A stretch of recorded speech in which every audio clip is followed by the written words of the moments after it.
اور مردوں کے لیے سب سے بڑا فتنہ عورتوں کا فتنہ میں نے چھوڑا ہے، سب سے خطرناک فتنہ عورتوں کا۔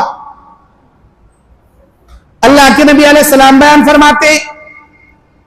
یقبض العلم بقبض العلماء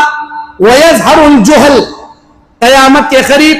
اللہ عالموں کو موت دے کر علم کو دنیا سے اٹھا لے گا اور جاہلوں کی کثرت ہو جائے گی۔